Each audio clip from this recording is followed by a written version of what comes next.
culture, identity, comfort. People entered into the religion in crowds, and they will leave it in crowds. There will come a time where if people hold on to 1/10 of what they have been commanded, they will be saved. What if I told you that 1/10 of Iman today is enough? A person will sell his religion for something so small of this world. Think about how hard it is to truly have a fully halal income today. What if I told you that there would come a time where saying La ilaha illallah is enough? Or just your basic salah? And what if I told you that 1/10 of Iman today is enough?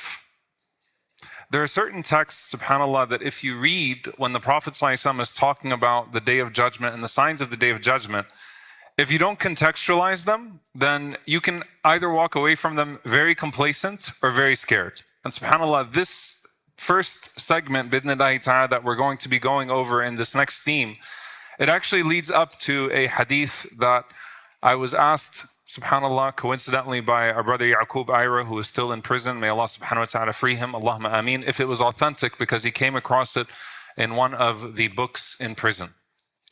But before I get there, when we spoke about knowledge disappearing, ilm disappearing, one of the main points about knowledge disappearing is that it's not that Allah subhanahu wa ta'ala takes it quickly. Allah does not strip it away from the people. And that's one of the main points the Prophet ﷺ was talking about.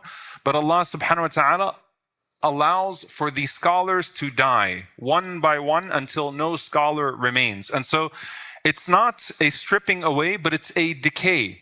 And the same thing is true for Deen, for the religion itself. And so the next part of this is taking what the Prophet ﷺ spoke about in terms of ilm dying and speaking about Deen itself, the death of religion as a whole, because there are parallels between those two things. In the same way that information doesn't disappear, that you will still have mushafs, decorated mushafs, you'll still have libraries with all sorts of books, you'll have online databases, you'll have information at a scale that you've never had it before, but knowledge has disappeared. Islam as a religion does not necessarily disappear. People calling themselves Muslim does not necessarily disappear. And I'm not making mass takfir of people. I'm talking about the hollowing out of the religion as well. So the religion itself remains, but it becomes what? It becomes culture. It becomes identity. Or it becomes comfort. Or in some cases, may Allah Azza wa Jal protect us, it becomes a commodity. It becomes something that you can actually trade. But what it's not is its original purpose, which is haqq, truth, right? So the purpose of religion disappears while religion remains, in the same way that ilm disappears while information, the appearance of ilm, the appearance of knowledge, remains. And one of the reasons why I want to make this particular transition is because of how closely ilm and deen are connected in our epistemology, knowledge and faith. Allah Azza wa Jal refers to the deen as ilm. And Allah subhanahu wa ta'ala says, وَلَئِنِ اتَّبَعْتَ أَهْوَاءَهُمْ مِنْ بَعْدِ مَا جَاءَكَ مِنَ الْعِلْمِ. If you were to follow your desires after knowledge has come to you. Allah Azza wa Jal says, فَاعْلَمْ أَنَّهُ لَا إِلَهَ إِلَّا اللَّهِ. Know that there is no God but Him. When Allah Azza wa Jal tells us the story of Ibrahim alayhi salam speaking to his father, Ya abati inni qad ja'ani min al-ilmi ma lam ya'tika fattabi'ni ahdika siratan sawiya. Oh my dear father, there is knowledge that has come to me that has not come to you, so follow me and I will guide you to the right path. And so the point is, revelation itself is framed as ilm. And so when we talk about the loss of ad-deen, and this is a large genre in the ahadith of Ashrat al-Sa'a, a large genre in the ahadith of the signs of the hour, how does this happen, right? In many ways, you look at the trends of Islam and you look at the trends of religion as a whole. And Islam tends to be the last to go. And subhanAllah, this is actually the case in every facet of religion when you're talking about law, scripture, practice, congregational attendance, right?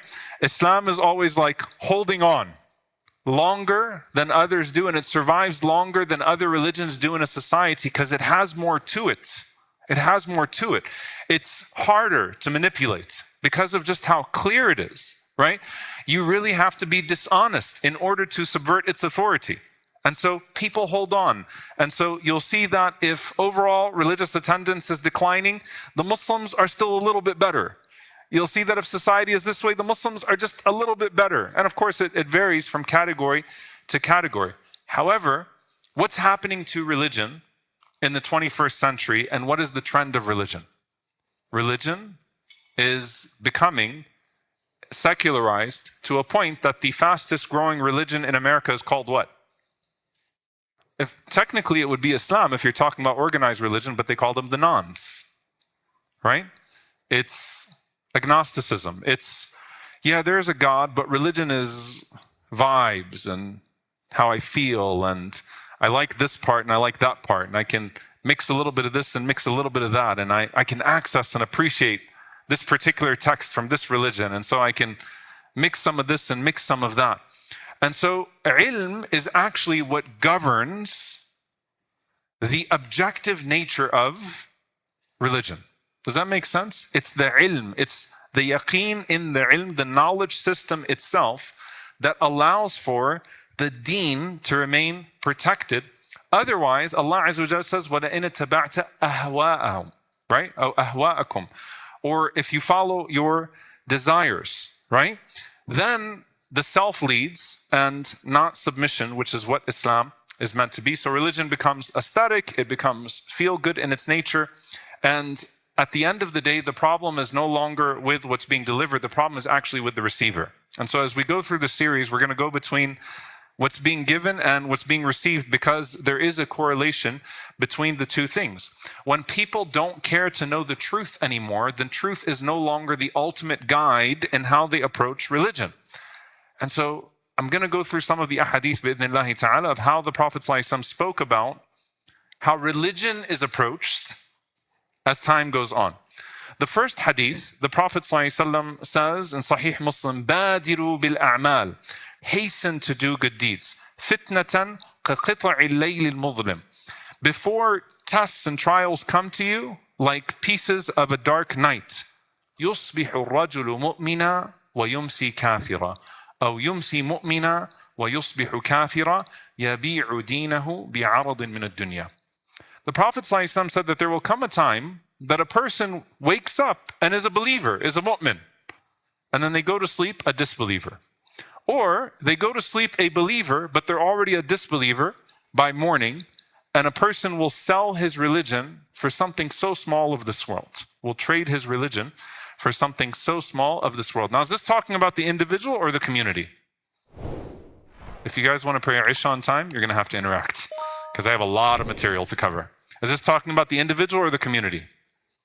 Primarily, it's talking about the individual, right? A person will go to sleep a disbeliever, wake up a believer, or vice versa, right? So you wake up and you're like, I'm a mu'min today. I'm a Muslim. Now, two things can happen in the process when you start to break this hadith down. One is that the fitan that hit of trial and tribulation, like Dajjal type fitan, are so hard, or the Gaza-like tribulations are so hard that it causes you to question your faith. And because you're anchoring your faith in that your faith is supposed to give you, before all else, worldly promise. Deen is supposed to make me feel good. My du'as are supposed to be answered in this dunya. Deen is supposed to mean that I feel great. Deen is supposed to mean that I get the world.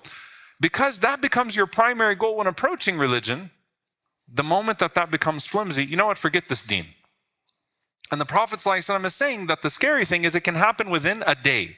So it's either that something hard hits or that you're pursuing your desires. And so I'm feeling Muslim today. And then by the evening, you know what? I came across something on Instagram. I came across something on ChatGPT. I was watching something, a show, and this host said this. And then I'm starting to feel this way, right? And a person's deen becomes that volatile that it switches in a day entirely. So that's the individual. In another narration from Jabir radiallahu ta'ala anhu, this one actually, subhanAllah, makes my heart shake. It's in Muslim Imam Ahmad. It's a lesser known narration that the Prophet ﷺ said, إِنَّ النَّاسَ دَخَلُوا فِي دِينِ اللَّهِ أَفْوَاجًا وَسَيَخْرُجُونَ مِنْهُ أَفْوَاجًا. that people entered into the religion in crowds, and they will leave it in crowds. So this is talking now about the community element, right? That just as mass conversion is possible, and you saw so much happen in the span of less than 2 decades in the life of the Prophet ﷺ, because the first few years obviously were the private da'wah, and then even if you take the whole Meccan decade afterwards of persecution and not being able to actually, pronounce the religion the way that he did, sallallahu alaihi wasallam. But just like you can have these mass entrances into Islam, you can also have these massive exits from Islam too. Now, every generation interprets this hadith in accordance with their circumstances. So the Sahaba, when the Prophet ﷺ died, they looked at ar-ridda, they looked at the waves of apostasy of people leaving Islam, and they said, this is it, right? Following these false prophets, you have Musaylama here, you have Sajah here, you have Tulayha here, and so on and so forth, right? But every generation has to kind of look at this hadith and say, there's something that the Prophet ﷺ is telling us about a behavior here, right? That sometimes you get too excited about the win and you pay less attention to the loss, the potential loss. And one hadith is not just showing the individual versus the community, one hadith is showing the speed of individual collapse. Like it can happen from morning to evening. وَنَسَأَلُ اللَّهَ ثَبَاتٍ. May Allah give us firmness. And the other narration is showing us what? The scale of the community coming in and coming out. And subhanAllah, when you see people not يدخلون but يخرجون من دين الله أفواجا, right? Leaving the religion of Allah subhanahu wa ta'ala in signs, then that's the sign, or in large numbers, then that's a sign of the opposite of Nasr, the opposite of victory coming from Allah Azza wa Jal, right? That's a sign of destruction. So mass entry into Islam is a blessing that happens usually because sweetness is discovered. Mass exit from Islam, right, can happen for a few reasons, but one of the most dangerous ways is when Islam is inherited, but it's not internalized, right? And that's when Umar radiallahu ta'ala anhu, who worked so hard to become Muslim and to stay on Islam and to spread Islam, what did he say? I fear, إِذْ نَشَأَ فِي الْإِسْلَامِ, when a generation grows up in Islam, مَنْ لَا يَعْرِفُ الْجَاهِلِيَّةِ, and they don't know the days of ignorance. So they didn't work for the religion, and so they take it for granted, so they don't care for it enough, they don't cultivate it enough, right? And so they find themselves in a case where they can lose it. Now let's get back to the individual part of this, how Islam can become lost at this scale and this speed. Remember, the end of days are similar to the end of the period of Ahl al-Kitab before Dukhul al-Islam, before the Prophet ﷺ came. And if you remember in Jahiliyyah, in the narrations of Ibn Abbas radiallahu ta'ala anhuma, and of what Hassan al-Basri rahimahullah says about وَمِنَ النَّاسِ مَنْ يَعْبُدُ اللَّهَ عَلَى حَرْفٍ, that there are people that worship Allah on an edge, that كَانَ الرَّجُلُ فِي الْجَاهِلِيَّةِ, that a man in the days of Jahiliyyah would worship this sanam, al-hajar, this particular color of a rock and this particular idol. And then if he didn't like it, he simply moved on to another idol. So they would switch out idols very quickly. That happens in one of two ways. Either like aesthetically, like I like the way this idol looks, I'm kind of feeling it, or now I'm feeling like I need a change. I'm not getting good vibes from this idol. Let me go ahead and set up another idol now to give me good vibes. Or like, I tried this one for a while. SubhanAllah, look how destructive our relationship with dua can become. I tried this one for a while, and this idol was an idol for fertility, to have children, and I didn't have a child for a year. So let me go set up another idol and see if this one gives me a child. Right? I was afraid of bankruptcy, and this idol was supposed to give me wealth, and that didn't work. You see how destructive the relationship with dua can actually become, by the way, when you start putting your boundaries on dua and your own timelines and your own expectations. So people would switch idol to idol. So there's a theological component to that too, that you live in a time where people would switch. One day I'm a Muslim, the next day I'm a Buddhist, the next day I'm this, the next day I'm that, I'm doing Kabbalah one day, I'm doing this one day. There's like a sophisticated theological element of this. And then there is a, moving on from religious practice to religious practice. But what you will pay attention to is that every idol served a purpose, and that purpose was never haqq. That purpose was never truth.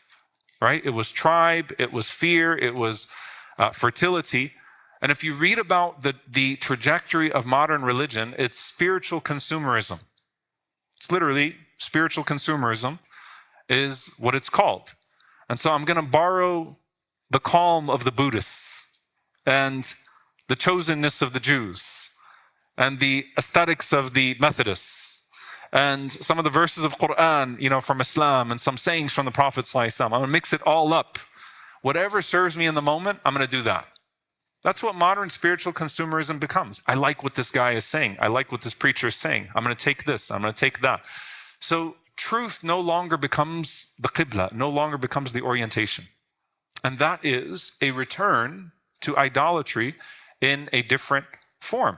It's also important to understand that a person doesn't abandon religion only by rejecting it. In fact, Allah Azza wa Jal mentions وَيَبْغُونَهَا عِوَجًا, that abandonment usually comes through twisting and distortion, right?